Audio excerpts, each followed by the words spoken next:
welcome all of our guests today. And I will accept the approval of the agenda. I will make the motion to approve the agenda. Been a motion by Director Johnson to approve, Second. second by Director Ashton. Any discussion? All in favor? Aye. Opposed? Motion carries 5-0. We made a little change to the agenda as promised for our student representatives so they could get back to their studies. So item B1 is our student representative reports.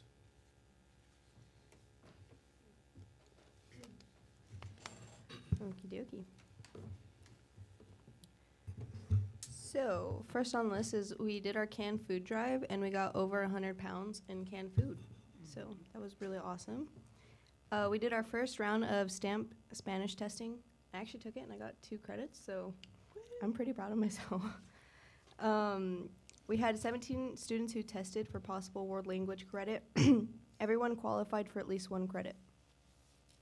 Our school president, I can't say his last name, Oscar, and a couple of other students volunteered to work with Tammy DeFord from Hiawatha to help out with their book fair last week. During the book fair, our little library projects were shared along with the locations where these will be located in the spring. We also got some books donated from the for the little libraries from Hiawatha. It's really loud. Quick question. What's the age group you're trying to target, or is it any age group as far as the books that you're wanting to put in? It's any age group. So, I mean, I think it's kind of geared for little younger children, but it's kind of any age group. So. I think we might have some books we can donate. Yeah, definitely. You can just leave them at Desert Oasis and then we'll. Okay. Then, sorry. We have started our after-school homework club 2 weeks ago to help our students pass their classes and hopefully increase our graduation rates. So we were kind of having trouble with kids coming to school on time and staying in school. So this is kind of helping get their grades back up, and it's really helping because the students kind of do better when it's really quiet in the school and there's nothing really going on for some reason. It's weird, but anyway, I enjoy it.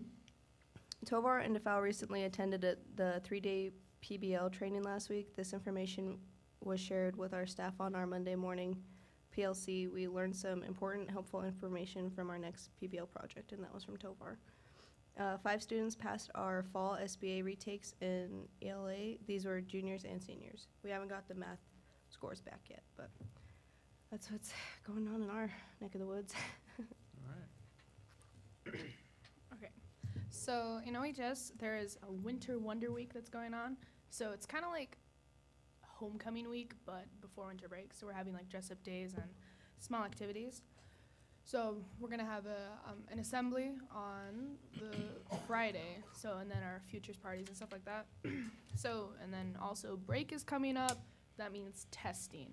So there's been review all this week for many, many classes because the teachers want to get the testing out of the way before winter break, so then focus on finals because they're creeping up. So sports are in full swing. We have, I don't really have much to report on the sports. And then so there was the OSD staff tournament, the volleyball tournament. That was last night, I believe, and that was a lot of fun. No, 2 nights ago. Yeah, 2 nights before. 2 nights ago. So that was a lot of fun. There a lot of canned food was raised. There was like 2-something tables that were like 3 cans high. It was crazy. There was a lot. So the evening school stigma has been lifted in OHS. So I don't know if you guys know, but OHS has started this thing called evening school. So kids who have a lot of tardies or have a lot of unexcused absences can go there, work for, I don't really know. I think it's like an hour per unexcused tardy or unexcused absence, and then that'll be lifted, so then that will go off of their record. But I've noticed lately the stigma for that is for the bad kids have lifted, and students are going to get extra help. Students are just going for a quiet place to do homework. So I've noticed that's been helping our classes, and the people that have usually been failing but then have been going to that and getting extra help have started to excel. So that's really cool. So, and then our PSAT scores have... I'm sorry, when is evening school? What nights and where and all of those things? So it's always in the library. I believe it's I think it's Tuesday through Thursday. It could be all weekdays. I don't know. I'll get the more details on that. But it's always in the library, and it's 5:30 to 7, either 7 o'clock or 7:30, and it rotates through teachers. So like one day there'll be a science teacher, and then there'll be a math teacher or whatever. So students who, I know personally I do this, if my specific math teacher is in on evening school this certain day, then I'll go in and do that, and to get help on that. But then if they aren't there, go and do other homework. Does that make more sense? Yeah. But it's always in the library every time. So our PSAT scores are officially back, and I don't really know all of the average between all of the scores, but I know we've improved. I don't know the specific numbers, but we've definitely improved, and the people that I've talked to and the people who have talked to me about it. So that's good, and that's very, very beneficial. I'm excited about that. Yeah. So our DOHS leadership is also helping with the Christmas baskets, so like putting them together and stuff. And then to elaborate a little bit more on like evening school, that's basically what after school club is. So it's either Fraser, who's our history teacher, or Miss Camacho, who's our math teacher. And so they kind of shift days. So I think it's like 3:30 to 4:30 basically, and sometimes they stay a little bit later. But I know it's really helped me because I need some extra help sometimes. And it's also helped a lot of the other students who maybe don't feel comfortable asking questions in class. And even though we are a small school, it's kind of intimidating to ask questions in front of a whole class. So, I mean, we usually have a lot of kids there, but at the same time, you can ask for individual help because they're not trying to teach a class and, you know, they're just kind of there supervising and answering questions and stuff. So I know that's really helped our school as well, and I'm glad it's working out for the high school. All right. Thank you for your presentation, and you're free to go if you'd like. All right, there is no request for public comment, so we'll move right on to item B3, pre-approved presentations to the board. This is the Othello School Board Facility Advisory Committee presenting to us for their monthly presentation, but also final presentation, correct?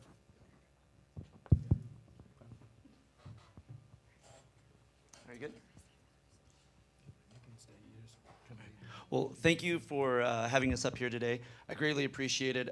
First of all, as the chairman, I would greatly like to thank Dr. Hurst, Talia, and David Spencer here for keeping my head above water. This was not an easy task. There was a lot of critiquing without much constructive criticism with it. So it was a pretty hard thing as a chairman, especially when I had a lot on my table already with college and doing the after-school program and teaching. But nonetheless, Rob, you were great, especially at helping me out getting the start of that going. But really, David, Dr. Hurst, Talia, thank you so much for your help. It is greatly appreciated. I'd like to start off with our facilities committee. We ended up having probably more information than you wanted, but we figured more information's good than less, right? So at first, I'm going to kind of give you the purpose of what you sent us here to do. The purpose of Othello School Board Facilities Advisory Committee will be to provide the board with options relating to both short and long-term facility needs. The duties of this committee will be the following. Number one, develop a 5-year facilities plan based on the instructional vision of Othello School District. Prioritize this plan from the most immediate needs to the future needs. Seek input from experts inside and outside the community to determine the fiscal impact and the needs that have been determined. And 4, provide the board with at least 2 options that include the fiscal impact and timeline for each option. So what I'm going to have, I have representatives from each of the levels of elementary, middle school, and high school to present because it's better to hear from them than from me because I'm not in that grind. So I'll hand it off to our pre-K. Hi, I'm Paula Lang. I'm the certified preschool teacher at our district preschool. Our slide's kind of blank because there's a lot of unknowns. Our one known that we came to a consensus at with the committee is we would like a dedicated preschool facility for our students. I'm on board for this for the first year where we are all together at the wing and MMS.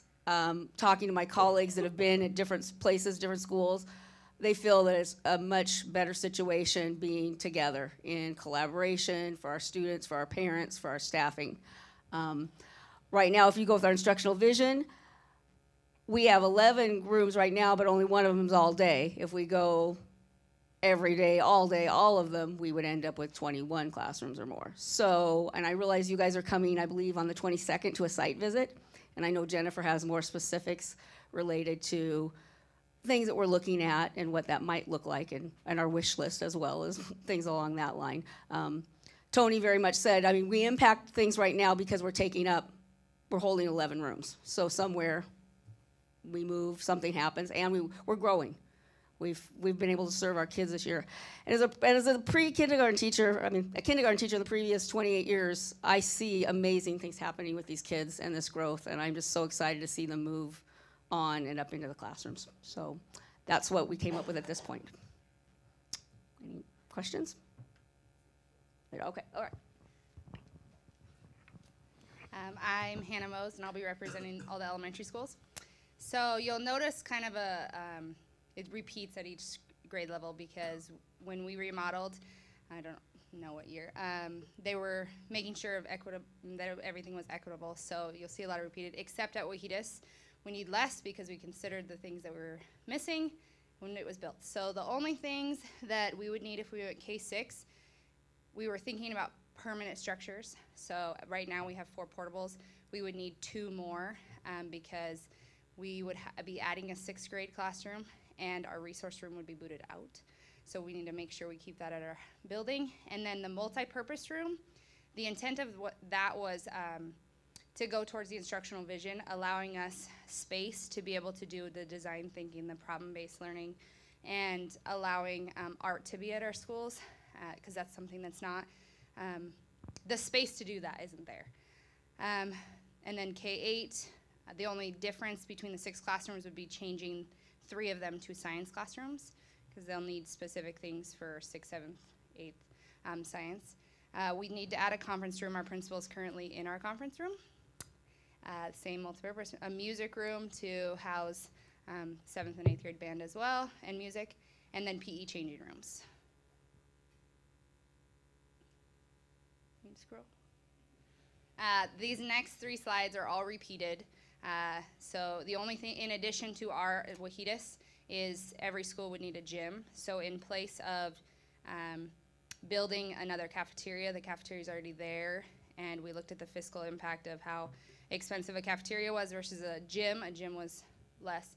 So having a gym at every building, because of the huge time that it takes up for our PE teachers from breakfast and from lunch times. And then also cold and dry storage, because of the new grant we have that it provides kids with breakfast and lunch. We're having more kids eating at the schools. And then next year, I believe there's a new bill that passed, so we're hoping more kids also eat. So for cold and dry storage, you're meaning for food purposes? For food purposes, yes. Okay. In the cafeteria, yes, kitchen. And so just kind of repeats. But each building on the K8 side, some of them are a little different. So like this one needs a staff lounge. I don't know if you've ever been to Hiawatha staff lounge. It's like the size of a bathroom. It's tiny, so that's what's the difference on this one. And I think Scootney's in the same situation as well. Maybe. No.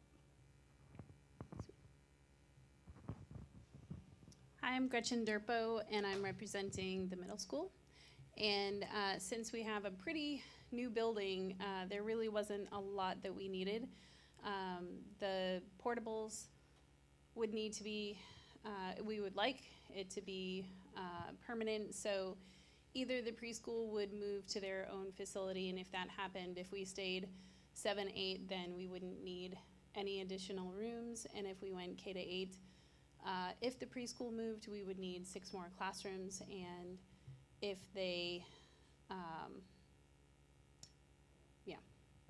they would need to go to their own facility, plus we would need 6 more classrooms, so either way. So is the cold dry storage, I mean, I know that that's not your department at where you work, but the cafeteria storage, the way it is now, is fine at McFarland for the cold dry storage needs? Okay. So it's adequate to meet the current needs, but maybe I don't know for the future. It met the needs of 6th through 8th grade when we had 1,000 students there last year, so it doesn't matter on what configuration we went to. We're not going to exceed that building capacity, so we have the cold and dry storage necessary to make it work. It could always be improved, but this is as a facilities committee, we were looking at things that really needed to be done in a timely, so needs versus wants more than Okay. that. All right. And so most of the other schools, if they were to go K-8, had an extra music room, and they all have music rooms now, so therefore 2 music rooms. Would McFarland need a second music room since they currently only have 1? No, the music rooms at the other sites for K-8 would be a new music room and then repurposing the current music room so that we could provide for more storage for space. music instruments and things like that on the site. Okay, so when they say music room, you're not saying a second one, No. you're saying, a dedicated music room and then repurpose the one that we currently have. so larger, Yeah. to accommodate the Yep, size of instruments yep, and those, yep. okay? Because you're I going to have understand. 3, 4 grade levels that are needing instruments now instead of 1 or 2. Right, So- okay, just to clarify, thank Yep. you. So just a clarifying question too, I might be wrong on this, but I remember hearing that McFarland's, in the way that they serve meals, they had more cold and dry storage for food when it was first built, and Waihitas the same, whereas the other elementaries, I think, were meant to just kind of be there to warm up food, not necessarily the same amount of storages, and that's why Waihitas and McFarland were left out Correct. for the extra cold and dry. Okay. Thank you. Good afternoon. My name's Ann Campbell. I'm a English teacher at Othello High School. Our needs, we're not divided into a K6, K8 configuration because that will not affect us. Our needs were to remodel the 200 and 600 wings and remodel Husky Court. If we knock down the 200 and 600 wings and replace them, that's 12 classrooms that will need replacing. 10 of those are in the 600 wing. We're gonna need additional classrooms as well. So we provided for 21 total classrooms. At least 3 of those should be dedicated science rooms. The 200 wing is a science building, and we do need those to be dedicated science rooms with all the facilities they need for doing chemistry. And that's some specialized things in those rooms. Our locker rooms are very crowded, and it's very difficult for basketball and wrestling tournaments, especially to get those teams in those rooms. So locker rooms, enough to house visiting events. A 1,500 seat auditorium. Our band and our music department, our choral department, have done an outstanding job of building a great music program, but they have no performing arts space. There's nowhere for them to perform.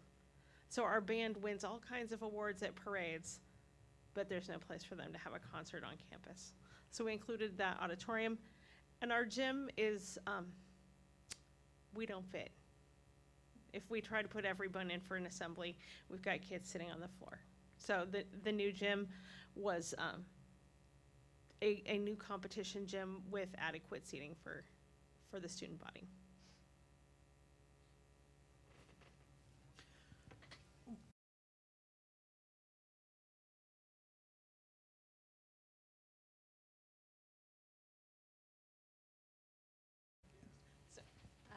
Currently, our locker rooms, there's 2. So if an Male and away female, team comes, mostly, right? so then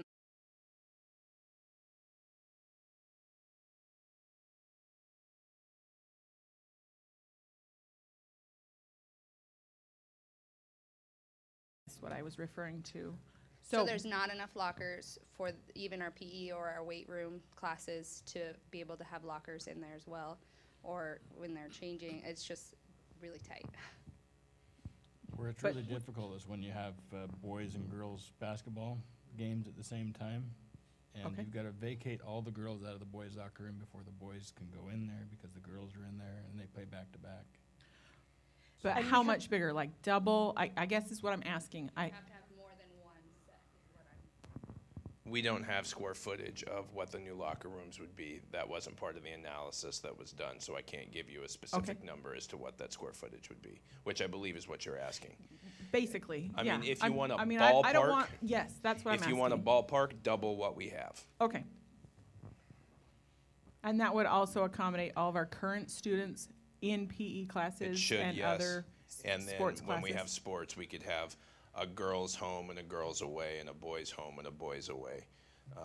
So you're not doubling up the teams and having to rush kids in and out to get Okay. half times and changing and all that stuff done.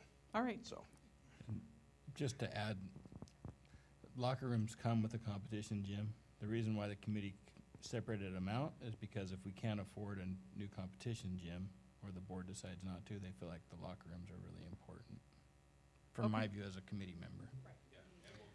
And you've listed these according to priority for each location, correct? no.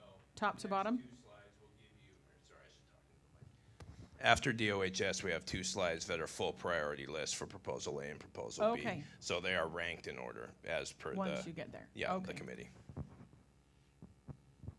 Hi, I'm Julian Flores, and I'm representing Desert Oasis High School. First on our list is storage. This can be like, for our custodian mainly, separating like the chemicals from the students. A multipurpose room is having a multipurpose room could continue our PBL projects and having our STEAM on there.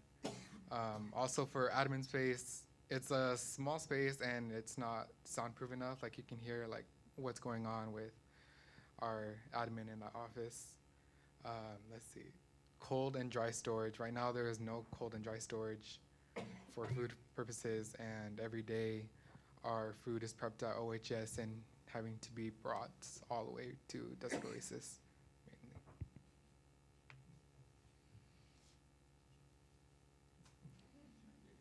All right, so.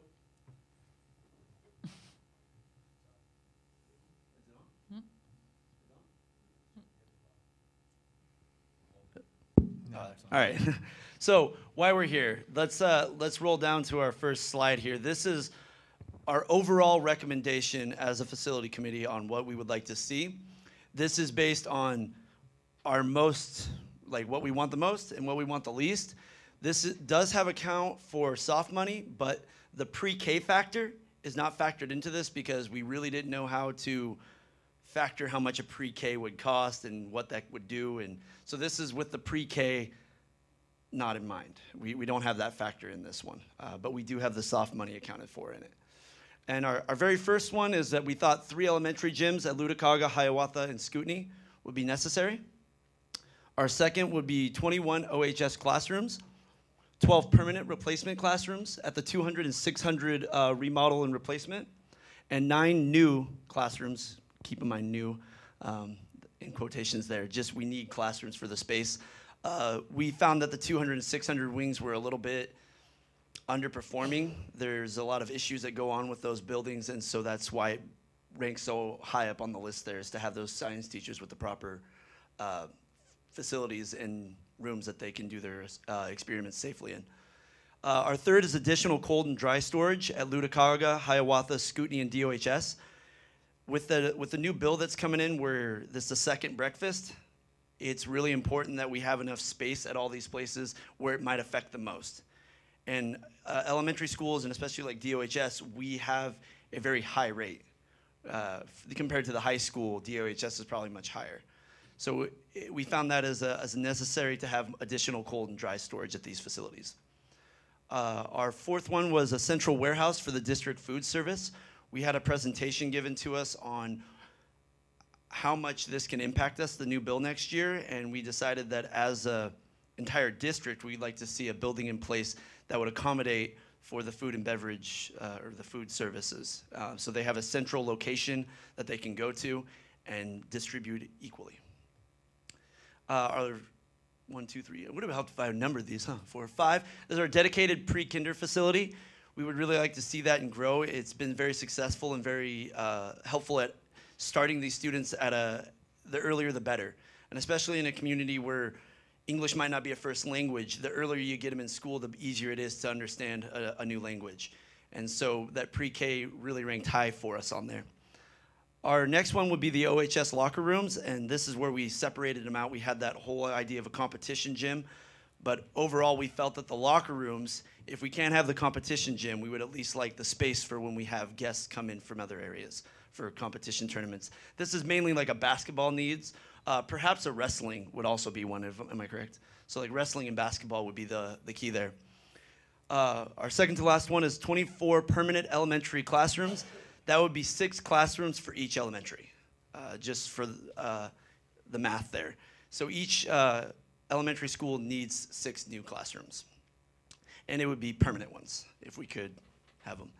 And our final, Sorry, for those, that's whether they stay K6 and if they go K8, both are needed. Correct. In both cases, correct? Yes, thank you for that. Yes, our recommendations, we decided that even if it's K6 or K8, this list applies for both. Okay. And that's kind of how we decided. At first, we had a K6 and a K8 plan, but we decided to create a list that either way you go, we have our list and our recommendations. But that was a good question. Thank you for reminding me. Those additional 6 classrooms, is that keeping the portables and still utilizing them or eliminating the portables? Okay, Replacing. replacing, great. Okay, I'm going to speak to that just because I brought it up in the committee meeting. I asked for clarification on that. When you say we need six classrooms, and we currently have portables at some elementary sites, what was the real desire? And the desire is to eventually have permanent classrooms, but understand that right now there are portables on site that are meeting the needs currently, even though it's not optimum.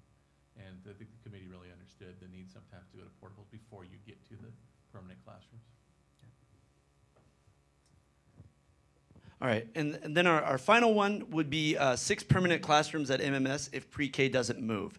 So if they're going to stay there on campus, we need to get 6 permanent classrooms available for MMS. But again, that might change it depending on the pre-K factor. At the end of this, when we did the math, it came out to about $30 million for a total fiscal impact. That does count soft money, but again, we don't have that pre-K factor in there. So the money there can make it change dramatically. When you say soft money, can you define that a little bit more?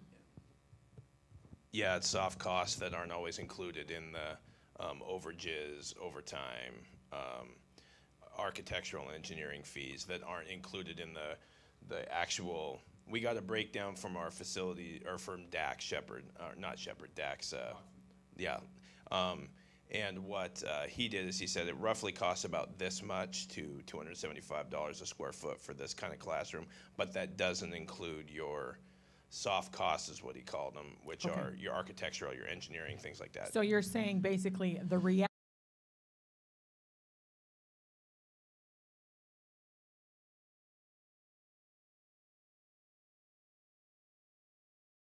We didn't.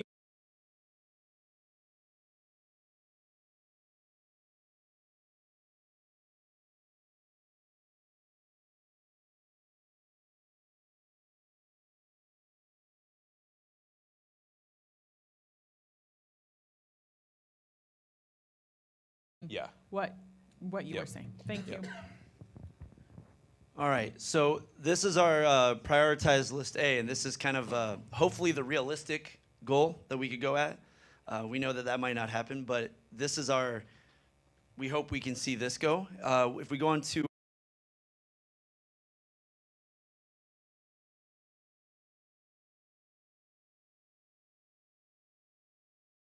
bonds passes and all the levies go and we get unlimited funds, this is what we would like to see.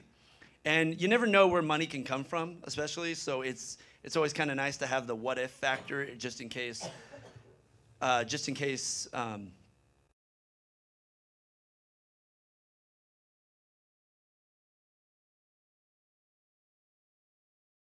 the addition onto this plan would be 4 multi-purpose rooms in each elementary, and that would tag along with the STEAM program to provide space for the STEAM projects. We have a 15... One in each, right? One in each, correct. 4 total, 1 in each elementary, right? Jen was about ready to jump on that, I think. No. And keep in mind, those multi-purpose rooms, we were figuring about 2,000 square feet, correct? Yeah. About 2,000 square feet per multi-purpose room. nice to be able to fit everybody in the auditorium. 1,200 students in OHS.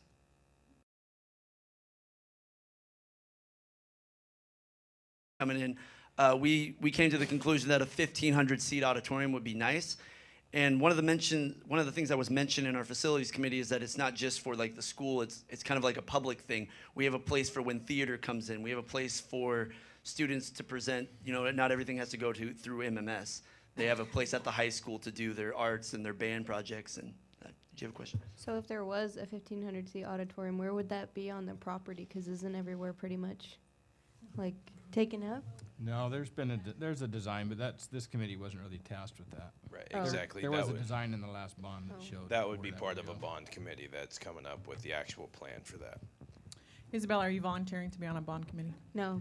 Okay, just checking. Yes, yes, she is. I'm volunteering to tear anything down. I'm really good with a sledgehammer. All right, and our dryers, the locker room.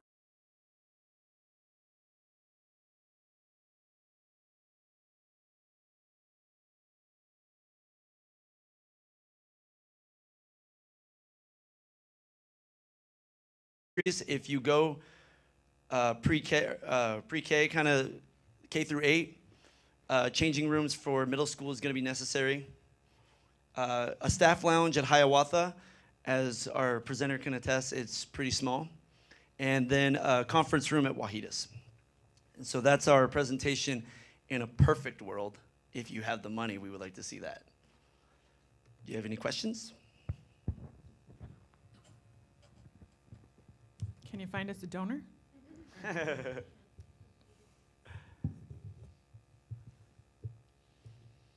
Nothing? We that good? Nailed it. As your chairman, I greatly apologize. I feel I wasn't the best chairman for this. When it kind of got dropped on me, I was kind of hoping to just be part of this, not run it. So I felt I could have done better, and so I apologize if it wasn't meeting your criteria or running it as smooth as possible.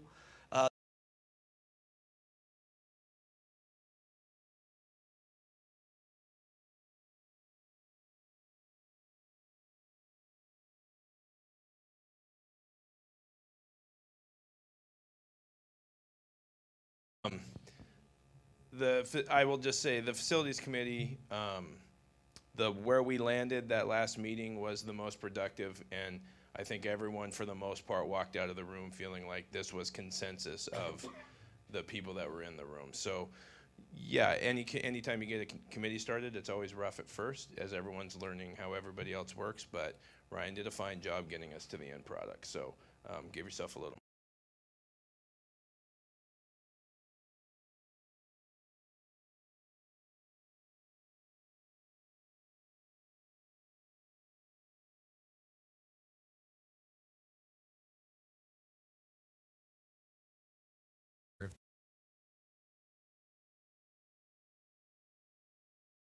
Agree with you, Tony. I agree. It's time to put this together and get moving. So we've used different terminology in the past. Workshop and study session, what do we want to call it?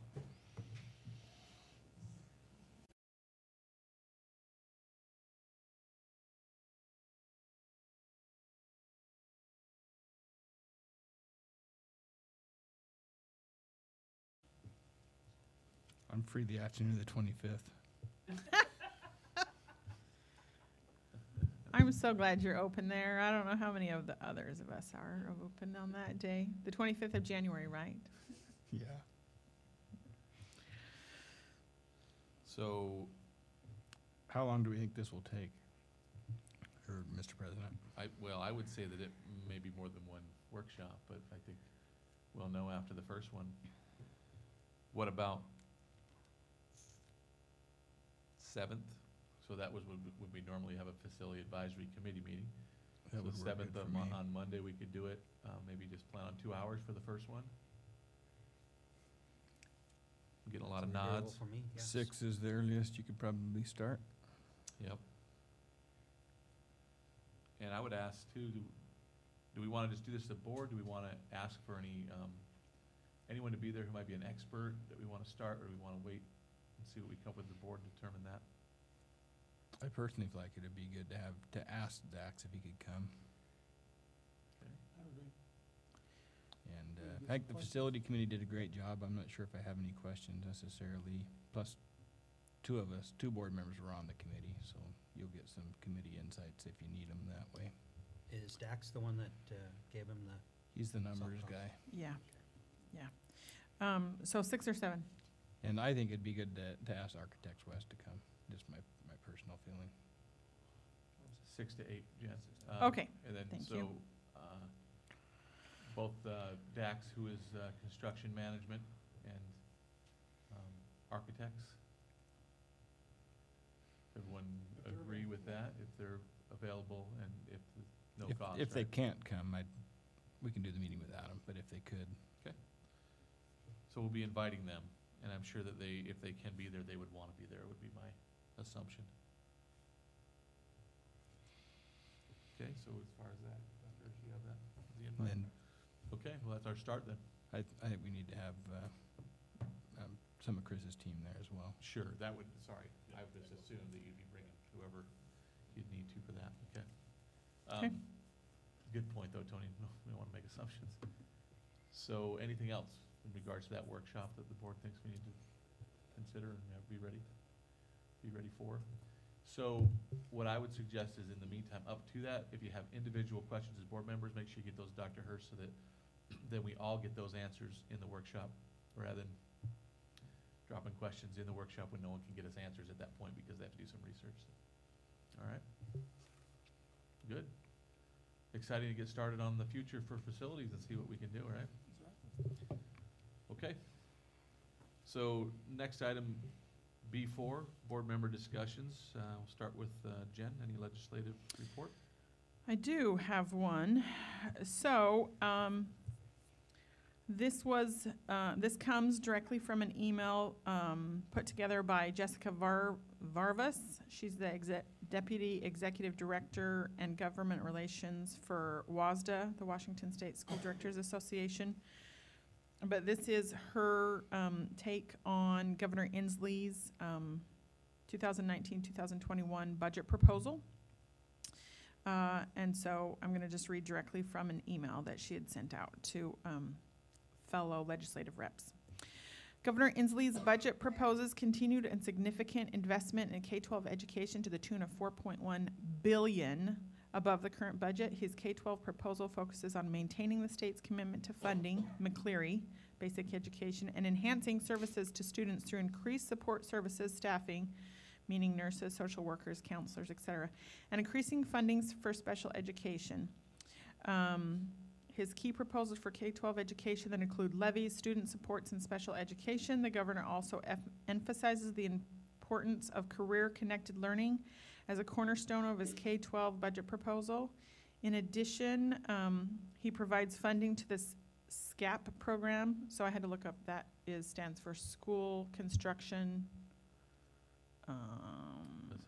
Assistance Program, thank you, as well as an asset preservation program, both of which are detailed out more specifically in his capital budget proposal.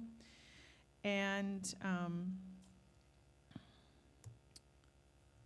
there is a link to his capital budget proposal, and I wanted to see if we could put that on our board Facebook page. How you guys feel about that, just so that people could go and link that themselves if they were interested in looking at what, and I mean, does not mean that this is what's going to happen. There's still lots of negotiations that will happen, but I felt like that would be something that would be beneficial to have on our Facebook page. How does the board feel about that? That'd be fine with me. Okay. I'll send you a link. All right. And then you guys can attach that. Great, thank you. So that was the details that I had for that. Okay. In terms of the special board meeting for the community linkage on the 14th, I've been speaking with Ken because we were going to try and get McCain's. Right, McCain's? Yes. And the person that was over HR has changed, and so I just barely got that number just for that phone number just a little bit ago, just minutes before this meeting started, so I wasn't able to try to contact them again. I have left a message in the past, so I will try and contact them again. So our next board meeting is that day. Right. So what do we do if that doesn't go through? So what my plan was is I was going to call them later today, and if McCain's doesn't work out, my next attempt was going to be Simplot. So it was McCain's and Simplot. Who else was on that list? Does anyone else remember from memory, or? I don't remember the top 5. That would be the 5th one, right? Off the top of my head. 4th. We've already had 2, and then We've had if 2. those 2 don't Yeah, work out, that'd be then the it'd 5th one. So then who's the one that we're missing? Does anyone, or how to Well, find it? Easy to go back through the It's Right. in the board retreat. board retreat. Yeah. Board in the retreat. minutes. So I'll reach out to the last one. By the workshop on the 7th, I would at least be able to say, I can't reach anyone and the 14th's not going to work, or here's an Worst alternative. case scenario, we could cancel the meeting as a board if we Right. can't make it work. So, and if I get some information even before Christmas in the next couple days, I can text you individually. If you can just let me know, that'd be good. Okay, perfect. I'll do that. So, just to give some more updates that way, so. Thank you, Jen. And then the last item still on there, NSBA conference, just a reminder, if anyone is wanting to go, that is early registrations through January 11th, so coming up pretty quickly. All right, and we'll move on to item C1, administrative. That's required approval, just a couple items on there, so I will accept a motion.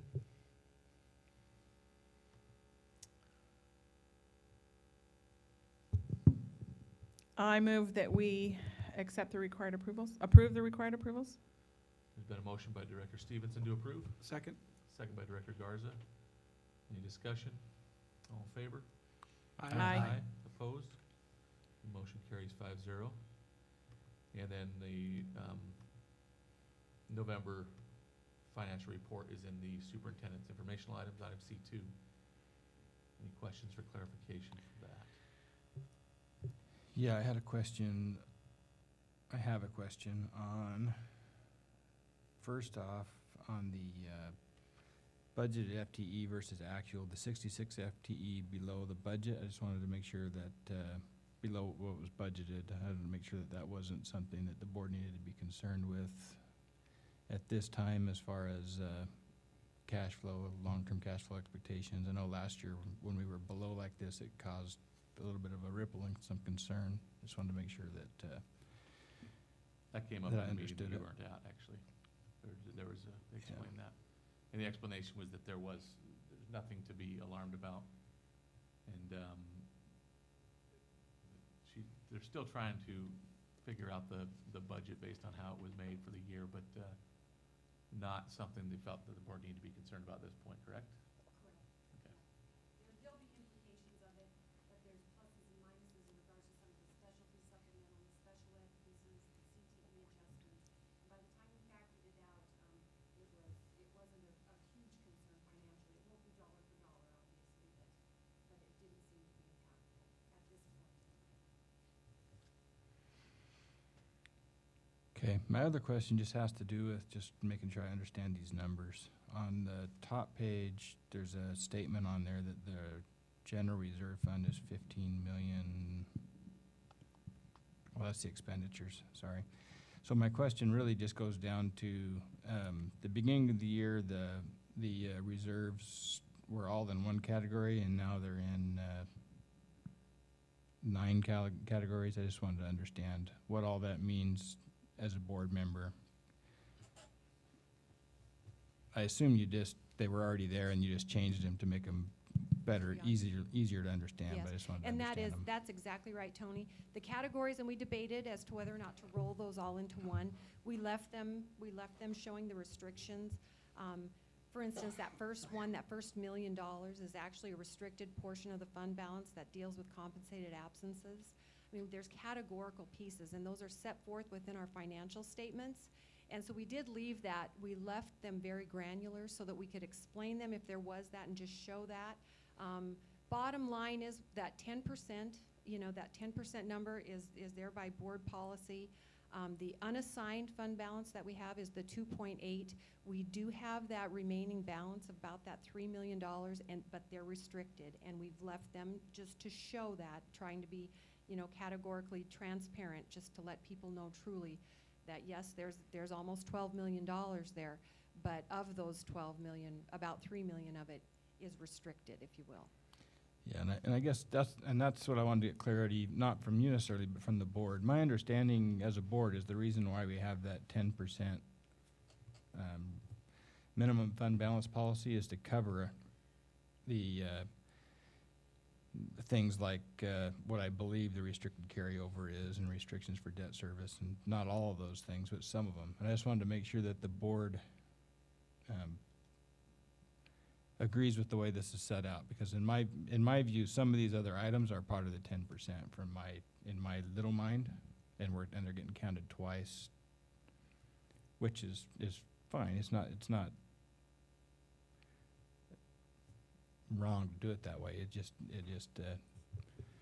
So you're saying it makes it so that basically that you have to have a minimum fund balance the way that looks. You have to have a minimum fund balance of $9 million at all times, and I don't think that's what the board's intention was when we made that policy. Is all I was getting at. So I'm going to read that line of the policy so the board can actually discuss exactly how it's written. It would be EL 5.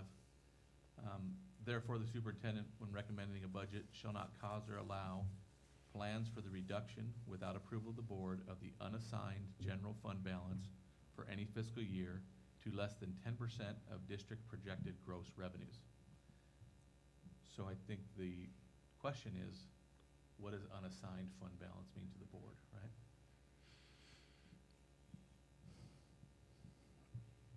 I think there's two terms being used here, unassigned and unrestricted. Is that? And minimum fund balance. In this report, there's a minimum fund balance, which is the unassigned, Right. what the board policy calls unassigned, and then there's unassigned listed in here on a separate category, 2.8, and then there's restricted 2. Yeah, so the question is, what does the board mean by unassigned?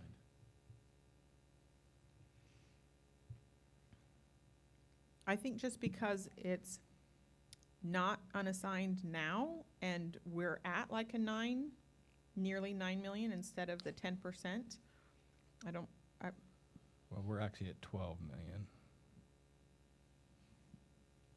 right, but some of it's restricted in that general balance. So I don't really consider that. But that's what I'm getting at, is maybe we need to have a further discussion at another time to really drill down on what we mean with that EL. From my view as a board member, that the EL is there to make sure that that the district is always fiscally solvent, that there's always enough money in there to pay all of our bills for a period of time, even if we had no revenue or we had a major change in revenue. It's a rainy day fund, is how I see it.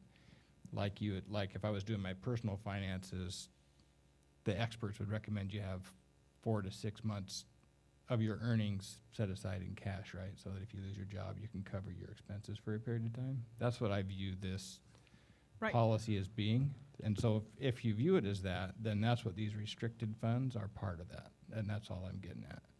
Is every one of these is bills that the district would have to pay or would have to pay in the next year if there was no revenue. The $1 million is if everybody quit at the same time, we had to pay all the sick pay out on the same day. It's like, it could happen. I'm not gonna say not gonna happen, because I was gonna say it's like all of our buildings burning down at the same time. Until 2 months ago, that seemed like an anomaly, until the town of Paradise got wiped out in 24 hours, and now it's reality. But Or if the Othello School District stopped doing business one day, and then what would still have to be paid? Is that what you're saying? Yeah. Yeah. I just feel like as a board member, we're almost to the point where we're overdoing it on one side, and it impacts when we go to talk, when we start talking about what we can afford in capital projects. How we evaluate this number has a huge impact on that, because the board can make, is authorized if the board chooses to transfer money from the general fund into capital projects to cover needs without asking for taxpayer additional assistance. And this is all taxpayer money, so in one form or another, even if it came from the Washington Education. When is the next time? This is Association. EL5? When is the next time we're evaluating EL5? Looks like we just did it in August. Okay. August and September, so it would be another year, but we can. Right, but can we review it ask for anytime. that to be on the meeting on the 14th? We can discuss it. Well, what I would say the On proper the way to do agenda, I it guess. is that if someone believes there's a wording revision that should happen to clarify it, then any board member could bring a A recommended policy revision change? at any time, and then the board could discuss it. But right now, if it's just a matter of an interpretive thing, we're talking about it now. If the board agrees that it should be interpreted a certain way, then why wait and put it off, I say, to another meeting? We have a pretty good, I know how I feel about it, but I'd like to know if Maybe you want more time to think about it. have a thought about it right now. I would like for this to be less restricted. If I'm hearing Tony right, the way it's set up now, we're kind of tying our hands ourselves to not be able to transfer money into the capital projects because of the way our policy's written. Well, I think probably that there would be limitations maybe, Yeah. that, because we're looking at when we're looking at our minimum fund balance, we're saying even if we paid off every single debt we could possibly owe today, that would still be in there.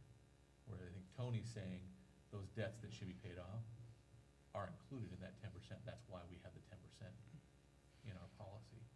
Am I clear? Is that right, Yeah, Tony? my concern is if there comes a point when the board feels like, hey, we need to, I'm just throwing out numbers.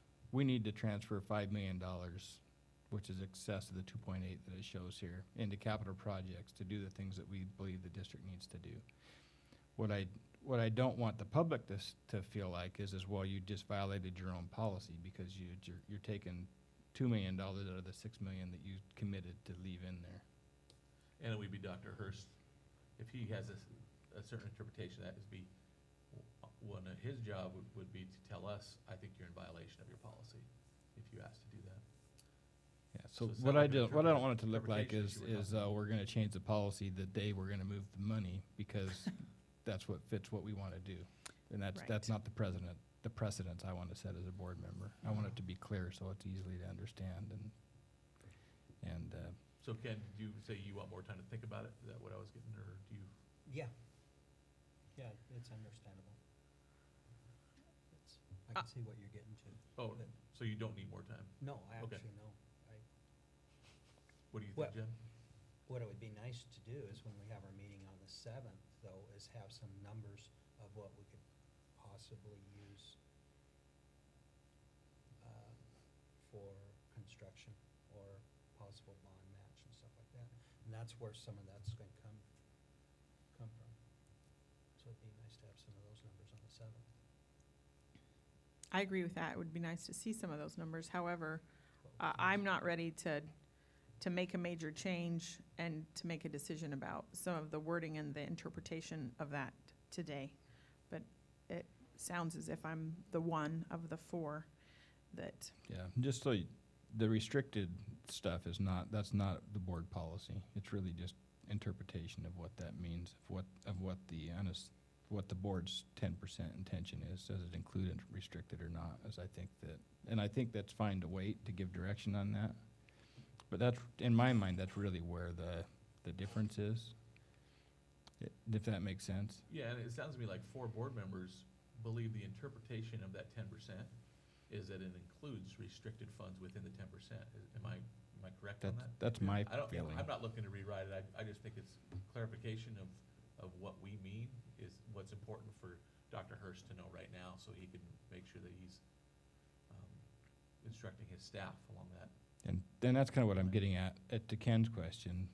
If that's the case, then it's closer to 5 million. You take the 12 million minus the 6 million and you, 5.8. and you come up with the difference. yeah. But, Was the conversation the board has had, that add some clarity for you as far as what you may have understood, interpreted that as, and what you do now? Well, I just, all I can do is look back historically, and historically, it has been a set aside as the 10%. It has been presented very clearly, a 10% limit, for the board piece. And then what has been presented is the full amount rolled in without showing what those restrictions are. And that amount has been in the $4 to $6 million as well. And that has included unassigned and restricted both. And so the purpose of breaking this out, I think, is to bring transparency and to show truly what that is. So I think that it's a healthy conversation. I certainly do. I don't know what the interpretation had been when the policy was put forth. Certainly to include your restrictions in that 10%. I think that's certainly a reasonable approach. I would think that it would be important for us to look back at cash flow and ensure that, as I can go back through and have over the past couple of years, it looks to me like we've actually gone below the 10% threshold a couple of times. But that's not into the restricted. on a month-to-month basis, that's correct. Yes. On a year-end basis, that's never happened. That's correct. That's But, correct. And that was with the restrictions being set I don't aside. That's right. I don't dislike all these restrictions in here. I don't want to misunderstand.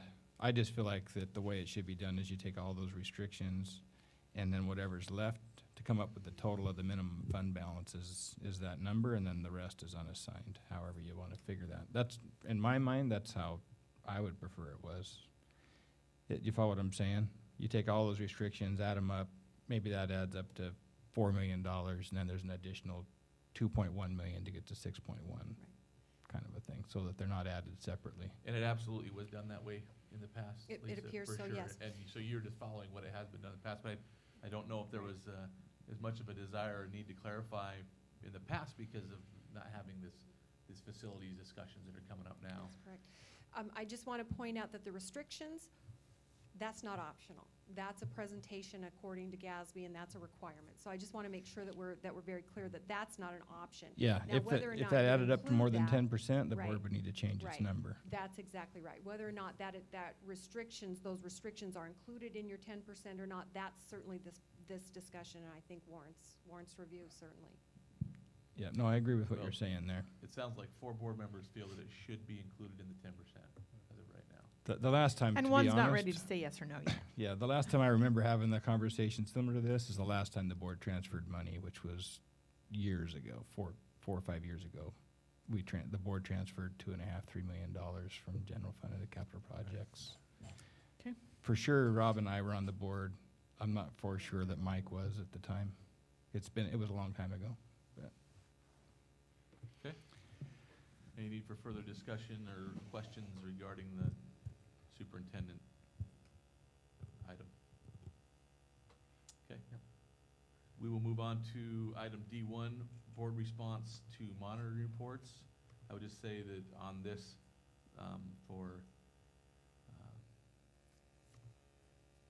EL2, there was no comments and no out of compliance marked, fully compliant by all board members. Yay.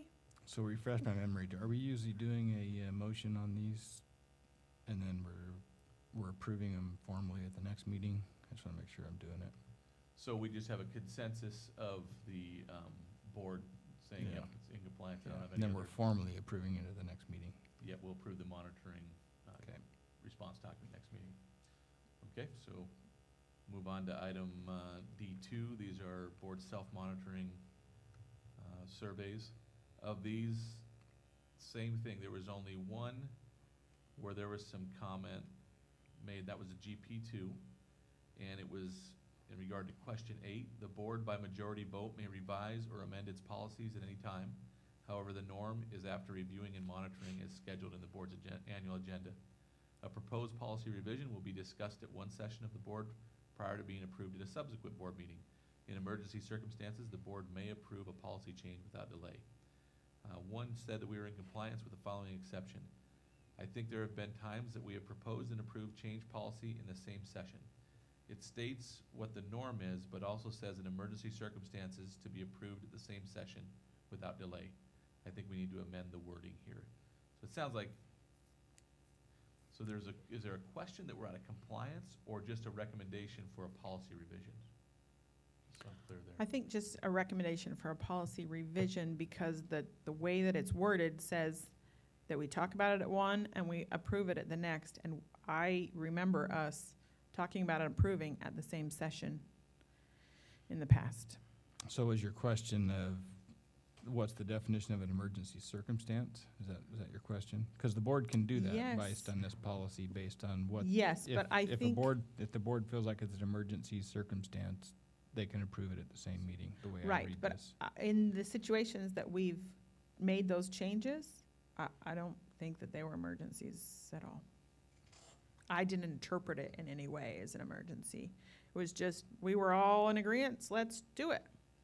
Okay, so you feel that there was an exception to compliance on this, that specific sentence in emergency circumstances? That we, not the emergency part, that a policy revision was proposed at a session and we approved it at that same session. Yeah. So I don't remember the specific time that happened, but the way I read this policy is that it should only be done in an emergency circumstance. The way I think the policy is pretty clear. So if it wasn't an emergency at the time, we probably should have discussed it at the time as a board, first off. And second off, if we did it and it wasn't an emergency, if the majority of the board didn't feel like it was an emergency to approve it that night, then we're out of compliance with that policy. But I don't recall the exact one you're talking about. I don't think it wasn't like a major change or a drastic change. It was like a minor change or corrected the wording kinds of things. Those were more of a clarification kind of a change. So it wasn't like we were modifying or redoing or revising. It was just like how you like to have them all be the same in different ways like that. We all went, well, yeah, they should be that. So That was still. So, and that's what I'm getting at, is if the board feels like, there's no definition of what an emergency is. So my Right. feeling is if 3 board members feel like it's an emergency, then you can do it at the same meeting. In my mind, an emergency doesn't mean that, like, the building's gonna fall down next week. It's just 3 board members feel like, even if it's clerical, 3 board members may feel like, hey, this needs to be corrected today because we don't wanna have it out there any longer. And It's all sometimes based on what 3 board members to save think. us time from having it on another agenda. I would say Right. one thing that GPs are up to the president to interpret. So if this happened when I was president, I made the interpretation that yes, it's okay for us to do it. Mhm. I read that first sentence, the board by majority vote may revise or amend its policies at any time. That allows us to do it in 1 meeting, in 2 meetings, in 3 meetings, it doesn't matter. So that's why I interpret it. If I'm hearing from the board, let's go ahead and approve at this meeting, then it's majority vote to do it. So that's my interpretation of it as a GP and as the president that's my job to interpret GPs. But I understand your point as well. So what it sounds like to me, so that we don't keep going around discussing this, it sounds like Right. you have a policy revision you can bring to the next board meeting and Yes. then we'll talk about that. So definitely, I think I will be doing a policy revision on some of the specific wording here. I don't think that we were not in compliance because we all agreed and we all voted. And so we all did it, but I don't think it was like, oh, we made these, it wasn't major revisions. It was just minor changes. And so when we go back, that's why we do these, to make sure that we're doing things optimally and we're following our own policies. And so that was more than anything, it was like a flag to me saying, I gotta change this. Okay, so I look forward to that revision. But sounds like it's still in compliance, so all parts of this are in compliance. Right. I didn't feel like we were not in compliance. I still felt like we were in compliance because we all agreed at the time, and Okay. so. And I don't feel that comments regarding policy revisions need to be put in because it's gonna be taken care of at the next board meeting, policy revision. Does the rest of the board agree with that? Yeah. Response 1, you mean at the bottom? And that comment Yeah. on that, because it's just basically saying, needs to be revised, and Yep. we're gonna handle it at the next board meeting. Right, but I still need to send that revision so everybody can read the way that we're, Yeah, I'm talking about what makes into the response document. oh, I see. Gotcha, sorry. Okay. Yeah, the revision would be in the next, you don't have to send it to us, you can just make sure you send it to Robin, it's in the board Right, packet for the yes. next meeting. So Mhm. then the responses at the end is really about the board's commitment to the next year. So first one then, continued adherence to GP2 as to show our goal of transparency. And number 3 is continue to become experts in governing through policy. What would the board like to keep? I still like the rest of my comments on number 1, just not the modify part. Each of us follow these governing styles correctly, yet in our own ways. I appreciate the wording that we can still be our own person and follow these guides. But how is that what's the commitment in the following action? What's the action you're committing to? That we're doing it our own way and still following? I don't know. Maybe I I don't don't either, that's why I necessarily asked. need it in the thing, but I just think that is, we all, 5 of us I have a would be very fine different with style. that, with that line being put in the comment section. Comment? That's just above responses. Okay, How does the rest of the board feel about that? taking out the modifying wording, So starting at each of us, yes. then that would be under comments rather than under in order to maintain its commitment to excellence. Are we out there with that, Elliot? Okay. So then for the, in order to maintain its commitment to excellence, what items would the board like to keep there? Both. Okay, both items? Mhm. All right, we'll move on to BSR 1 then. Again, all in compliance. There was only one comment. While is it easy, okay, this one, let me just say what's referring to. This policy is in regards to accountability to the superintendent. And the comment was, while it is easy to refer complaints to the superintendent, referring compliments is equally important. That was a commitment. Looks like we just had one board member committed to change anything in the next year. I like the idea of that, I'm not sure I love the way it's written. How would you write it? With Each incorrect board- spelling. Each board member, well, that would help too, but No, she didn't. Sorry, Tony. how do you know I wrote it? No, just, She's saying that's how you do my write it. sarcastic comment would be how you would write it. Yeah, I would at least have one misspelled word in there. How would you guys like it to read? I would put, each board member will commit to refer not only compliments but complaints to the superintendent because each of those is equally important. So I would just say, you mean complaints, not only complaints, but also compliments? Yeah, that's what As I far was as saying. Right. how you order the wording. I like that. Rest of the board like that too? Mm-hmm. Okay, so it's more of a individual board member commitment. Okay? So, moving on to BSR 2, the board acts as a unit. There were all in compliance, 2 comments. Number 1, be clear when discussing idea with the superintendent, I think ideas, with the superintendent as an individual board member. It must have been mine if it's got a misspelling in it. Be clear when discussing idea with the superintendent as an individual board member that you are not requesting work be done or giving individual instructions. The other one says, in private conversations with the superintendent, we will recognize and reiterate that our individual comments and suggestions are not binding. I like number 2. 2 is It's so much better. saying the same thing. Whoever wrote number 2 is a genius. So we're just gonna keep item 2 on that one? Board? Okay. BSR 3, delegation to the superintendent. All in compliance, 1 comment. Continue to recognize that even though superintendent choices may not be the choices of the board or its members would have made, the board must respect and support reasonable interpretation of ELs and Ns. I think that's great. Nods, except for 1. Except for me. My only issue there is we have a policy, and I can't pull it up on the top of my head. But basically, part of the board monitoring response of a policy is to determine the reasonableness of it, of the interpretation. It's not assumed. And I can find the policy and read it to you if the board wants. Right, but I think what I meant in Because this the was- board assesses whether the interpretation is reasonable at the same time that we do the policy itself in compliance. I just used the wording that was in this policy, in this GP or BSR, exactly how it's written to say, we're going to accept reasonable interpretation. We still determine reasonable interpretation, but we're gonna accept it when it's reasonable, rather than say, I wouldn't have done it that way. Yeah, I just wanna make sure we don't It's up to us cross to over rewrite the a line. policy if it's being interpreted wrong.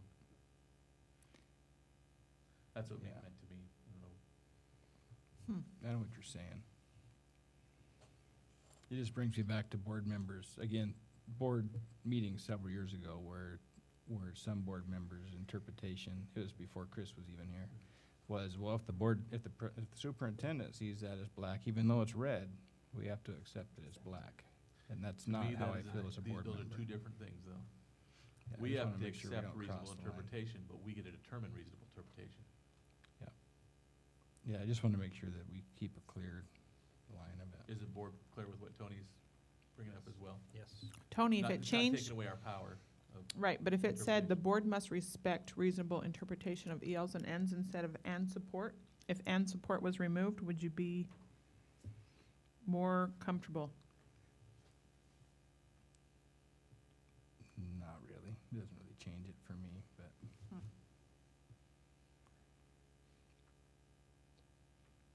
We ready to move on? I'm fine with how it is. I just wanted to make that comment that we don't end up. Understood.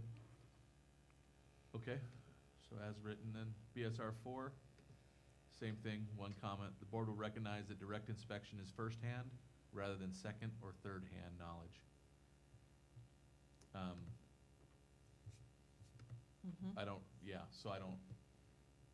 My purpose of that was that I think sometimes we say, well, I heard that, or someone told me that, when we're talking about how we're evaluating a report. Okay, your report says this, but I heard this is going on. To me, that's not direct inspection. If you see something different is going on than what that report says, different story, that's firsthand. Okay? So does everyone like that comment, or I should say the commitment? Yes. It doesn't mean that if a board member hears something else is going on, they could go find out and see it for themselves, and that it Correct. becomes firsthand information. They can find out their own firsthand. Or for that matter, hearing something and bringing it up to the superintendent as a concern. I just don't think Right. it's appropriate to, Assume that truly happened, the well, and interpretation. argue a monitoring report based on Right. that. Yep. Okay. So that's it for assurance of organizational performance. We'll move on then. There is no policy review for this meeting.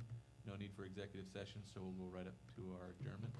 You see there's some upcoming events, one will being our January 14th linkage meeting, a reminder of that. And then the preschool board site visit on January 22nd. Want to remind the board that I won't be in town for that. So Mike, you will be in charge on that one. So we'll move on to item G2. I just want to add something to the upcoming events really quick, Okay. a little quick. As you know, Can you talk into your mic, please? As you know, Sorry. I'm one of the board chairs for the community Christmas baskets, and this year all the schools have really stepped up to the plate to help out this year. Right now, we're probably close to 10,000 items that have been donated with canned foods and everything between all the schools. The volleyball tournament on Monday night was very good, raised some canned foods there.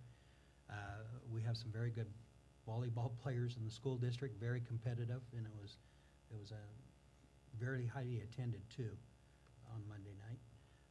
Right now, as of this morning, we were up to 320 families, and we still had some more coming in for needs, so it looks like we're going to be hitting pretty close to 350 families that we'll be serving this Saturday, starting at 8 o'clock in the morning.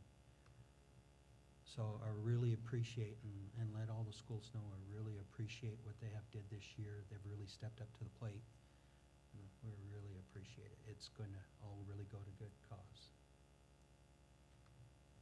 Great, thank you. So Christmas basket program, handing out the Christmas baskets on Saturday, this Saturday. Saturday, yes. Beginning at 8. And that's at the city fire station. All right, thank you, Ken.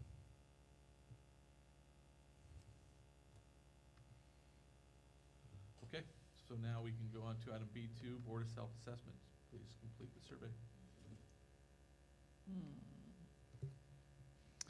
Mine is blocked.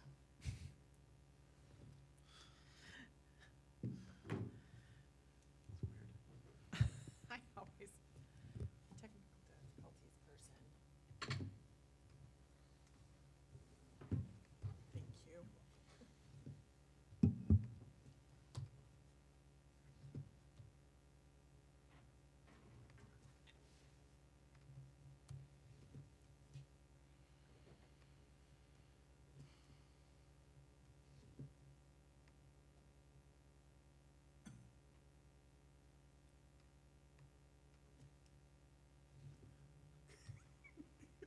She's not an Apple person, Chris. Oh my gosh. I can't get it to. We need some tech training for the board.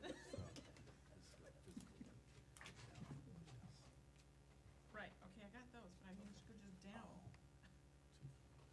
2, okay, got it. Thanks.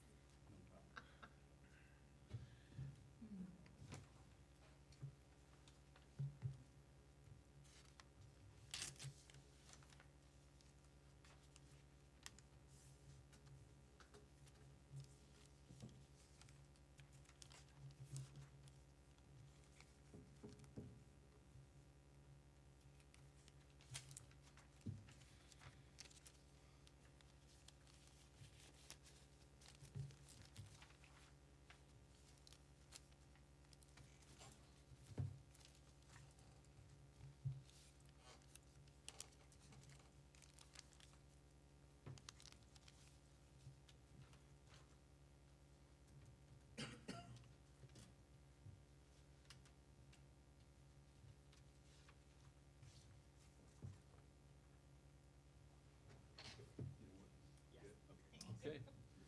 The agenda was well planned to focus on the real work of the board. One said good, 4 commendable. The board followed its agenda, did not allow itself to get sidetracked. 2 good, 3 commendable. The board's deliberations and decision-making process were public. 5 said commendable. All board members participated in discussion. No one dominated. 2 good, 3 commendable. Members listened attentively, avoiding side conversations. 1 good, 4 commendable. For the, is there a comment on that one, or wait till the end, or, okay? Governance principles review, all items were yes, except the board supported the superintendent in any reasonable interpretation of his policies. 4 said yes, 1 did not feel that was applicable. Under new and modified policies, there were no new and modified policies, and everyone found that that was not applicable. Weighted average was 4.6, 2 found that the meeting overall was good, and 3 found that it was commendable. Is there a comment? Yes. And it says, great discussions. Okay. Well done, board. Since the business is concluded, the meeting is adjourned.